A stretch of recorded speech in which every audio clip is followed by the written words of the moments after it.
कृष्ण की द्वारका नगरी एक ऐसा प्राचीन शहर जिसे कभी भगवान श्री कृष्ण ने बसाया था। ये शहर भारत के सबसे प्राचीन शहरों में से एक माना जाता है।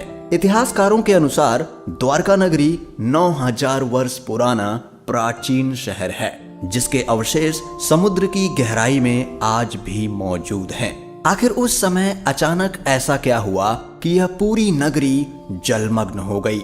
दोस्तों, वैज्ञानिकों की खोज और समुद्र की गहराइयों में मिले इसके अवशेषों से द्वारका नगरी के बसने से लेकर इसके डूबने तक के जो भी रहस्य और कारण हैं, उसकी पूरी जानकारी मैं आपको दूंगा। तो इस पौराणिक कहानी की सच्चाई को जानने के लिए बने रहिए हमारे साथ, क्योंकि मैं आपको कुछ ऐसे सबूत दूंगा जिससे यह साबित हो जाएगा कि ये प्राचीन गाथा केवल कल्पना नहीं बल्कि हकीकत है। दोस्तों, मेरा नाम है सूरज यादव और आप देख रहे हैं सीक्रेट किंग। भारत विश्व की प्राचीन सभ्यताओं की भूमि है। इसी भूमि पर कभी बसता था एक ऐतिहासिक शहर द्वारका। गोमती नदी और अरब सागर के संगम पर बसी द्वारका नगरी की स्थापना भगवान श्री कृष्ण ने मथुरा से निकलने के बाद की थी, जो एक विशाल और सुसंगत नगर था। यह भारत का सबसे विकसित राज्य हुआ करता था, जो हूबहू आज के आधुनिक शहर जैसा ही था। कहते हैं श्री कृष्ण ने अपने मामा और मथुरा के क्रूर राजा कंस का वध किया, तो कंस के ससुर जरासंध बार बार मथुरा पर आक्रमण करते रहे, जिसके कारण कृष्ण अपनी प्रजा की सुरक्षा के लिए अपनी सारी प्रजा को लेकर समुद्र के किनारे आ गए और द्वारका बसाई। कहते हैं द्वारका बसाने के लिए कृष्ण ने समुद्र देव से जमीन ली थी और देवताओं के निर्माणकर्ता विश्वकर्मा से रातों रात द्वारका का निर्माण करवाया। विशाल दीवारों से घिरी ये खूबसूरत नगरी वास्तुकला की बेहतरीन मिसाल थी, लेकिन श्री कृष्ण की मृत्यु के बाद यह खूबसूरत नगरी समुद्र में डूब गई, जो आज भी समुद्र की गहराइयों में मौजूद है। रिसर्च के मुताबिक खुदाई में मिली द्वारका की कहानी 9000 साल पुरानी है। पौराणिक कथाओं के अनुसार द्वारका के समुद्र में विलीन होने के पीछे मुख्य रूप से 2 घटनाएं जिम्मेदार थीं। एक, महाभारत युद्ध के उपरांत माता गांधारी द्वारा अपने पुत्रों की मृत्यु के वियोग में श्री कृष्ण को दिया गया श्राप, और दूसरा, ऋषियों द्वारा कृष्ण पुत्र सांब को दिया गया श्राप। जब कृष्ण पुत्र सांब ने ऋषियों का उपहास किया, उसके पश्चात क्रोध में आकर ऋषियों ने सांब को श्राप दे दिया। पुराणों के अनुसार भगवान श्री कृष्ण की द्वारका नगरी महाभारत युद्ध के उपरांत गांधारी के श्राप के तकरीबन 36 साल बाद समुद्र में समा गई थी। द्वारका के समुद्री अवशेषों पर सबसे पहली नजर भारतीय वायुसेना के पायलटों की पड़ी, जो समुद्र के ऊपर से उड़ान भर रहे थे। इसके बाद ही 1970 के जामनगर के गजेटियन में इनका उल्लेख किया गया। इससे पहले लोगों का कहना था कि द्वारका नगरी एक काल्पनिक नगर है और काल्पनिक कहानियों का कोई इतिहास नहीं होता। लेकिन जब द्वारका का सबसे पहला ऐतिहासिक उल्लेख गुजरात के भावनगर में मिले 6ठी शताब्दी के पॉलिताना कॉपर प्लेट पर मिले, तब लोगों को इस पर भरोसा होने लगा।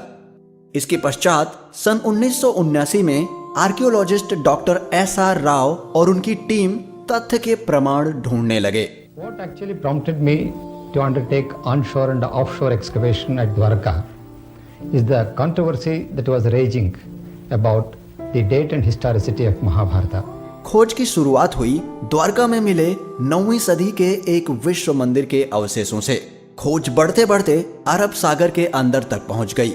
इसी खोज में हजारों फीट नीचे समुद्र में वैज्ञानिकों को द्वारका के महत्वपूर्ण अवशेष मिले, जिसमें 560 मीटर लंबी द्वारका की दीवार मिली, जिसकी बनावट महाभारत के द्वारका विवरण से मिलती है। द्वारका के हिसाब से दीवारों में 50 बुर्ज थे। आर्कियोलॉजिस्ट को करीब 30 बुर्ज मिल चुके थे और साथ में उन्हें वहां पर उस समय के बर्तन भी मिले, जो लगभग 1528 से लेकर 3000 ईसा पूर्व के हैं, जो इस बात को प्रमाणित करते हैं कि द्वारका आज भी समुद्र में मौजूद है।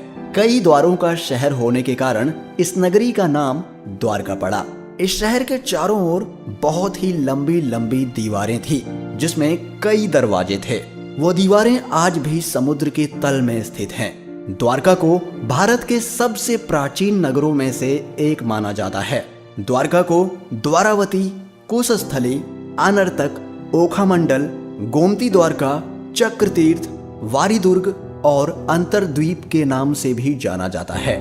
गुजरात राज्य के पश्चिमी सिरे पर समुद्र के किनारे पर स्थित यह द्वारका 4 धामों में से एक धाम और 7 पवित्र पुरियों में से एक पुरी माना जाता है। द्वारका 2 हैं, जिसमें से एक गोमती नदी के किनारे बसा है, जिसे द्वारका धाम माना गया है, और दूसरा बेट द्वारका पुरी है, जहां समुद्र के मार्ग से होकर जाना पड़ता है।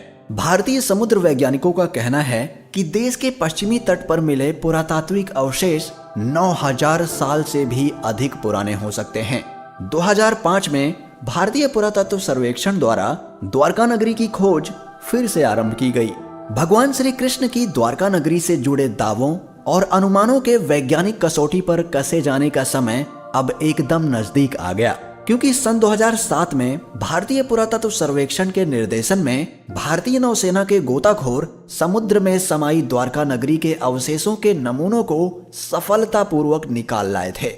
गुजरात के कच्छ की खाड़ी के पास स्थित द्वारका नगर के समुद्र तटीय क्षेत्र में नौसेना के गोताखोरों की मदद से पुरातत्व विशेषज्ञों ने व्यापक सर्वेक्षण के बाद समुद्र के भीतर उत्खनन कार्य किया और वहां पड़े चूना पत्थरों के खंडों को भी ढूंढ निकाला।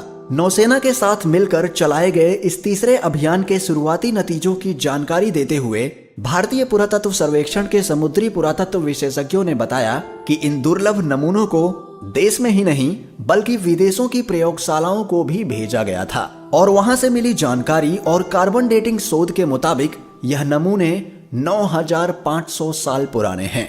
विदेशी वैज्ञानिक भी इसके बारे में जानकर काफी चौंके हुए थे। इन सैंपल्स को विदेशी प्रयोगशालाओं में भेजने का असली मकसद यही था कि इन पर किसी भी तरह का कोई शक न रहे, सारी भ्रांतियां दूर हो जाएं। नौसेना के गोताखोरों ने 40,000 वर्ग मीटर के दायरे में यह उत्खनन कार्य किया और वहां पड़े भवनों के खंडों के 200 नमूने एकत्र किए, जिन्हें चूना और पत्थर का बताया गया है। पुरातत्व विशेषज्ञों ने बताया कि ये खंड किसी नगर या मंदिर के अवशेष लगते हैं। विशेषज्ञों ने समुद्र के भीतर ही नहीं बल्कि जमीन पर भी खुदाई की और 10 मीटर गहराई तक किए इस उत्खनन में सिक्के और कई कलाकृतियां भी प्राप्त हुईं। उन्होंने माना कि जमीन पर मिले अवशेषों की समुद्र के भीतर पाए गए खंडों में समानता मिलती है, पर इन खंडों की बनावट से ये भी पता चलता है कि इन खंडों का सिंधु घाटी की सभ्यता से कोई मेल नहीं मिलता। भारत के समुद्र तकनीकी विभाग के मंत्री रहे मुरली मनोहर जोशी ने पत्रकारों को बताया कि ध्वनि चित्रों से मानव निर्मित शिल्प का पता तो चला ही है, साथ ही एक प्राचीन नदी का भी पता लगाया गया है जो करीब 9 किलोमीटर लंबी है और इसके किनारे पर ही इस प्राचीन सभ्यता के अवशेष और शिल्प पाए गए हैं। और समुद्र तल से जो शिल्प निकाले गए उनका भी कार्बन डेटिंग शोध किया गया, जिससे यह पता चला कि वो भी करीब 9700 वर्ष पुराना है। यह शिल्प लकड़ियों का है और इसमें दरार पड़ने के चिन्ह हैं। मुरली मनोहर जोशी जी ने कहा कि उनके मंत्रालय ने इस खोज का अध्ययन करने के लिए एक दल बनाया है और ये भी पता लगाया जाएगा कि इस इलाके के दूसरे प्राचीन स्थानों से इसका क्या संबंध है।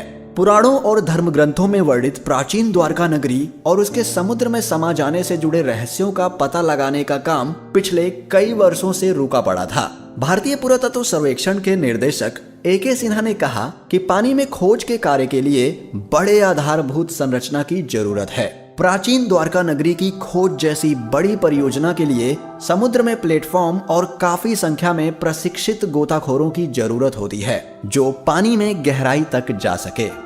आर्कियोलॉजिकल सर्वे ऑफ इंडिया के अधिकारी रहे डॉक्टर SR राव ने नेशनल इंस्टीट्यूट ऑफ ओशियानोग्राफी के समुद्री पुरातत्व शाखा में काम करते हुए द्वारका नगरी से जुड़े रहस्यों पर काफी खोज की। उनके नेतृत्व में किए गए प्रयासों से ही प्राचीन द्वारका नगरी का पता लगाया गया।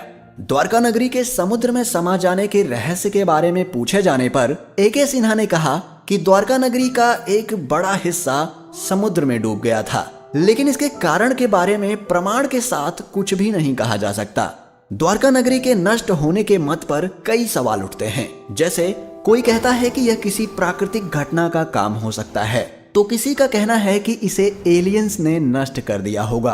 पर कुछ वैज्ञानिकों का कहना है कि 9000 साल पहले जब हिमयुग समाप्त हुआ तो समुद्र का जल स्तर इस कदर बढ़ा कि उसमें देश दुनिया के कई तटवर्ती शहर डूब गए और उन्हीं शहरों में से एक द्वारका भी था। हालांकि इस मामले पर आज भी शोध जारी है और अब तक जो भी सबूत मिले हैं उनसे यही सिद्ध होता है कि ये एक असली घटना है। और हमारे बीच एक और सबूत ये है कि महाभारत में जिन 35 शहरों के बारे में लिखा हुआ है वो आज भी हमारे बीच मौजूद हैं। पुरातत्व विभाग को इसके कई प्रमाण मिले हैं। भारत और इसके आसपास के कई देशों का महाभारत में विवरण है। जैसे हस्तिनापुर आज उत्तर प्रदेश राज्य का मेरठ जिला है, वहीं गांधार आज अफगानिस्तान का शहर कांधार है। साथ ही इंद्रप्रस्थ आज भारत की राजधानी दिल्ली है और श्री कृष्ण की द्वारका भी आज गुजरात राज्य का एक शहर है। दोस्तों, ये सभी साक्ष्य और सबूत जब भविष्य में भारत के समृद्ध और प्राचीन इतिहास को बताने के रूप में पेश किए जाएंगे तो ये हमारी सभ्यता के लिए बड़े ही गर्व की बात होगी। दोस्तों, आपका क्या कहना है इस विषय पर? हमें अपने विचार कमेंट करके बताएं और इस वीडियो को ज्यादा से ज्यादा लाइक और शेयर करें और चैनल को सब्सक्राइब जरूर करें ताकि हम फिर मिलें एक और वीडियो के साथ। तब तक के लिए आप अपना ख्याल रखें। जय श्री कृष्ण।